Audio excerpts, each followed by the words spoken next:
السلام علیکم۔ آپ دیکھ رہے ہیں KMBTV انٹرنیشنل۔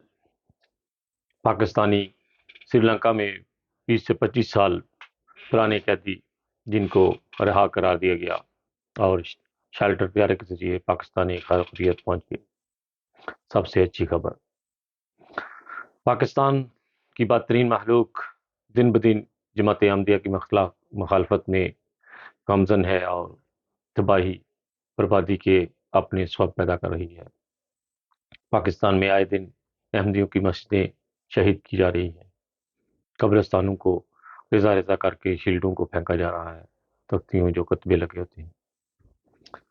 ہر دن تکلیف دہ خبر پاکستان سے مل رہی ہے اور کوئی حکومت، کوئی ادارہ اس طرف آنکھ نہیں ڈال رہا۔ پاکستان میں اسکولوں کو پرائیویٹ کمپنیاں خریدتی جا رہی ہیں اور دن دن پاکستان کو کھوکھلا کیا جا رہا ہے اور کسی کی بھی اس طرف نظر نہیں ہے۔ جو لوگ اچھا کام کرنے جاتے ہیں ان کو آگے نہیں آنے دیا جا رہا۔ ہر دن پاکستان میں ایک نئی سے نئی تکلیف اور نیا سے نیا کٹا کھول دیتے ہیں۔ پاکستان میں آئے دن جماعت احمدیہ کی مخالفت میں اس طرح تکلیف دہ خبریں آتی ہیں کہ بعض دفعہ دل پھٹنے کو جاتا ہے، اور پھر اللہ تعالیٰ سے یہی دعا نکلتی ہے کہ اللہم مزقم کلو مزقم وصحکم تسیکا، اے اللہ انہیں پھاڑ پھاڑ کر رکھ دے، انہیں پیس کر رکھ دے اور ان کی خاک اڑا دے۔ دنیا میں اس وقت تباہی کے منظر فلوریڈا میں جیسے کہ بہت ہی خوفناک منظر آئے، پانی اور تباہی مچا دی فلوریڈا میں۔ اس کے بعد مسلمان ملکوں میں آئے دن جو فائر کیے جا رہے ہیں اور آہستہ آہستہ مسلمانوں کو ختم کیا جا رہا ہے۔ کوئی حکومت، کوئی ادارہ اس طرف دنیا میں امن کی طرف بلانے کی کوئی کسی کی خواہش ہی نہیں ہے، کسی کا ارادہ ہی نہیں ہے۔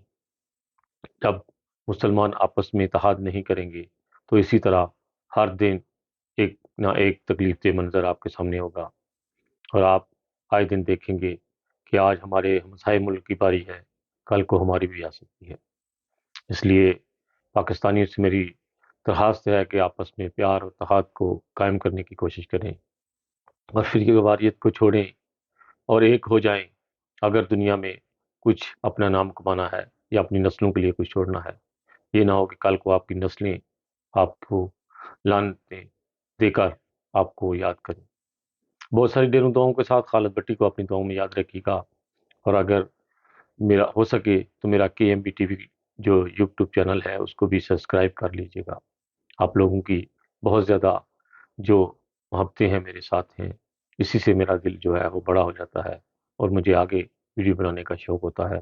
ہر دن میں سوچتا ہوں کہ میں اپنے پیارے بھائیوں کے لیے کوئی اچھی خبر لے کر آؤں جس سے وہ میرے بھائی خوش ہوں پردیس میں، لیکن خدا کے لیے مجھے معاف کرنا کہ پاکستان میں ابھی اچھی خبریں پیدا ہی نہیں کرنے والا کوئی ہوا۔ اس لیے بہت ساری ڈیروں دعاؤں کے ساتھ خالد بٹی کو اپنی دعاؤں میں یاد رکھیے گا۔ اوکے جی، خدا حافظ۔ انسانیت زندہ باد۔